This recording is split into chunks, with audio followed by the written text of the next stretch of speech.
Baunin ko sana kaya lang naantok ako.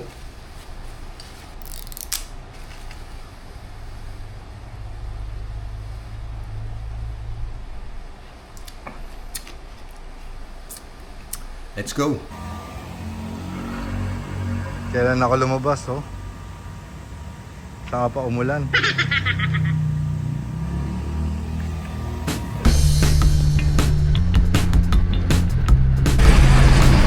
Time check 1:22 PM. Ride ako papuntang Bacolor, Guagua, Santa Rita, sa mga dike. Meet ko si Paolo sa ride na to. Tapos samahan niya tayo. Grabe, oh, konting ulan lang kahapon, saka kanina umaga mayroon ng ganitong baha dito.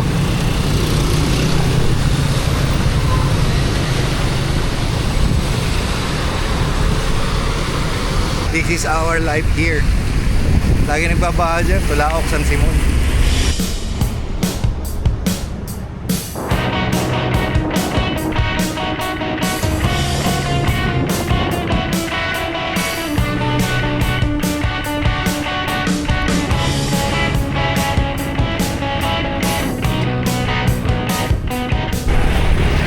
Malapit lang tong ride natin na to, guys. Pero syempre depende kung saan ako dadali ni Paolo.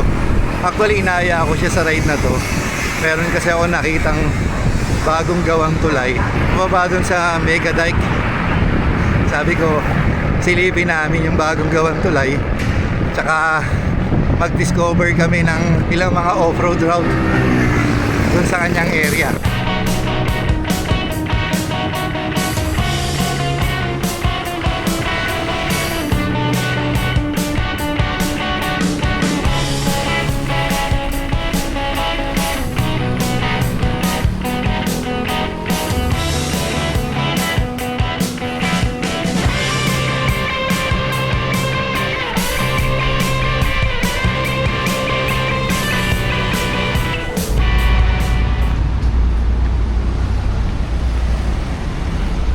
Ako sa gas station ng Inok sa may Lasatin. Ito kami makikita ni Paolo. Okay guys, dito na si Paolo Visenyo. May gaday kami.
Ayun yung tulay, oh.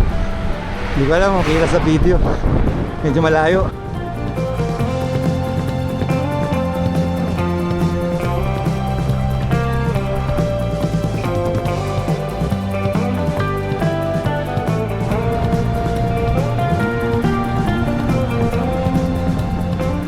Okay, dito na tayo sa may intersection. Kakaliwa na yata kami rito. Dolores pala, no, ang sakop, Dolores. Yeah, I love Dolores. Ayun, yung kabilang side, hindi pa pwedeng dumiretso. May pumapasok na, pero hindi pa tapos. So dito tayo.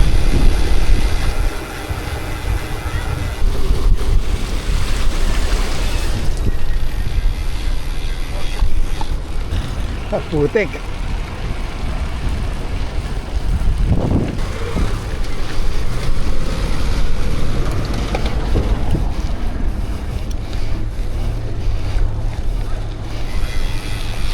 Wala pang pangalan yung bridge, oh. Normally dyan nakasulat yan eh. Diba? Shout out Paulo. Ngayon ka lang napunta rito? Wala ako Oo. ng bike.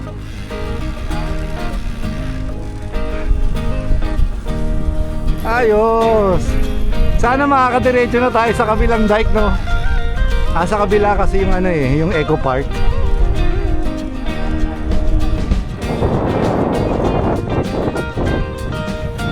Pasig Potrero River to, alam ko eh. Yan.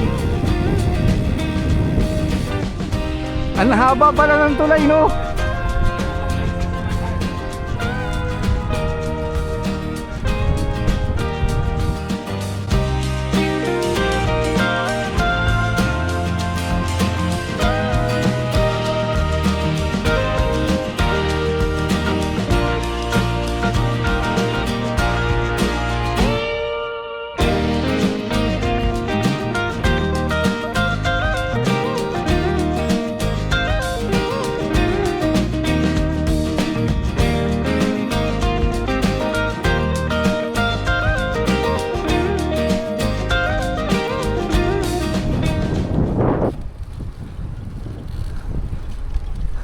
Kakapain namin ni Paolo yung palabas dito. Sana makaabot kami hanggang sa kabilang side ng Mega Dike. Yun nga lang problema dito yung mga aso eh.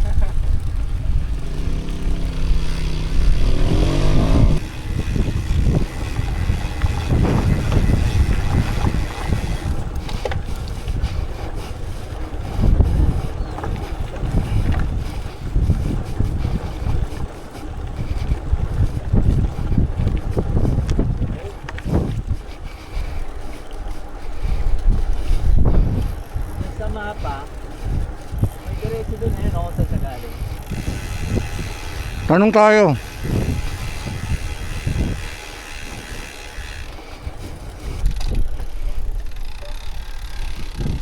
May daan po ba dito? Papunta sa kabilang side? Wala po, nakasara na po dyan. Ah, nakasara na? Opo. Ito na lang.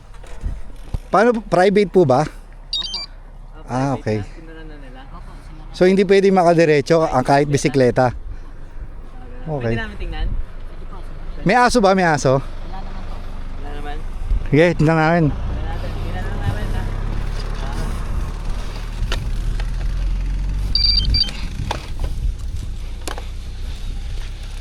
Thank you, Koy.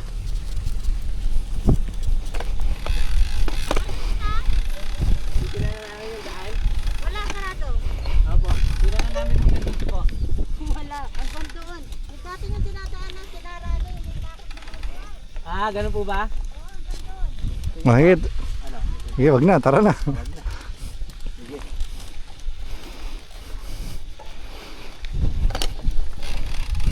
May bakod na.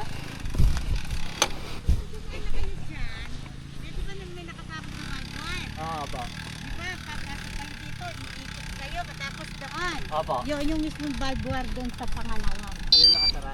Tingin kami. Okay. Thank you, thank you. Makinig tayo sa matatanda.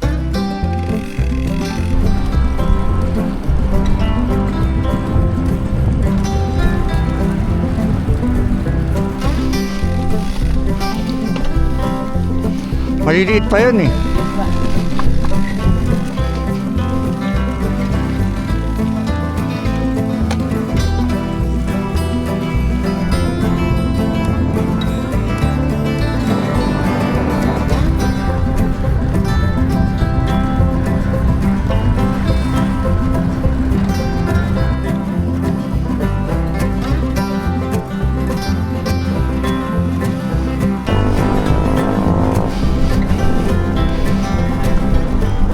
Olongapogapan Road.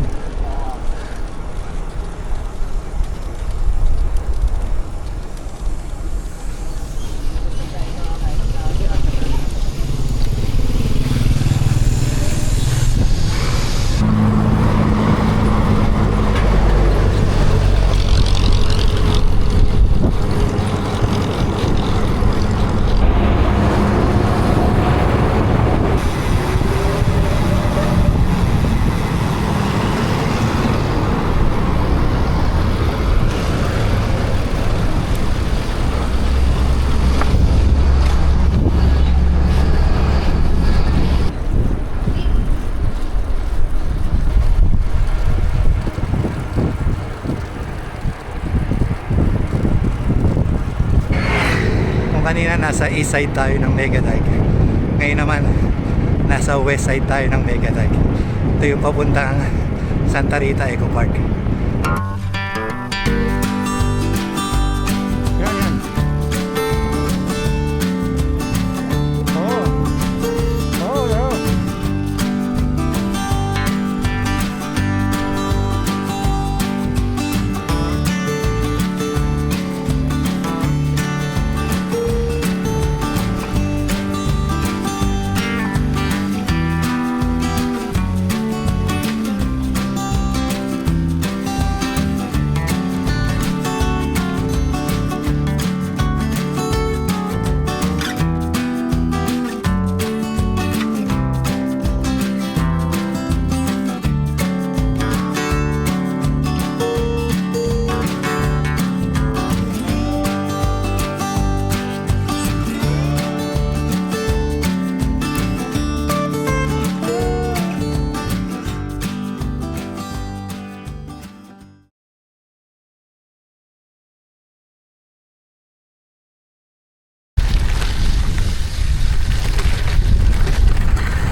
Pao, alam mo na ang ba't tayo hindi pinapasok?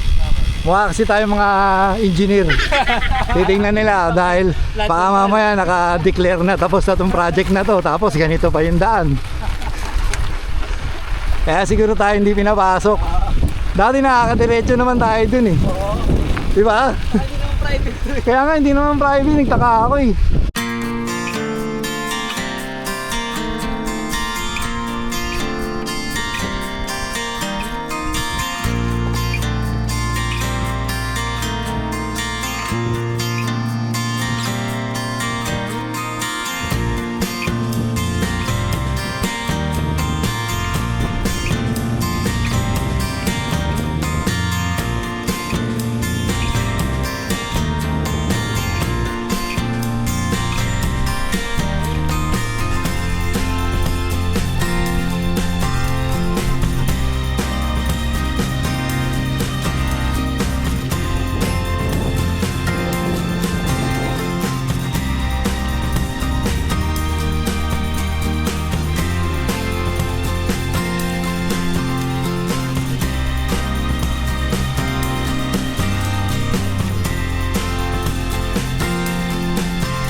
Dito na uli kami sa Bacolor. Hanap kaming coffee shop.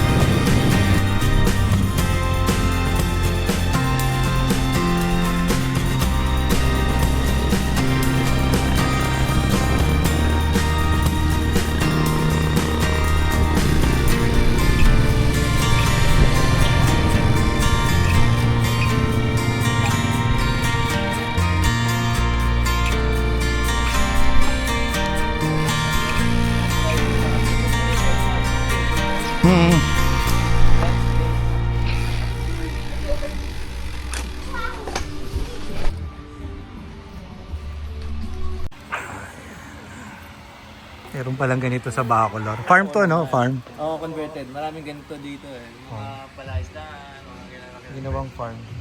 Pwede mag-stay parang ano, yung resort, no? Parang events place. Yan, yung event space nila. Tapos may coffee shop.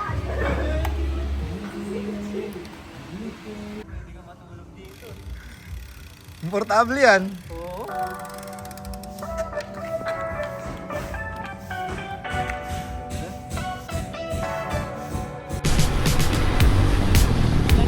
Okay bro, ingat!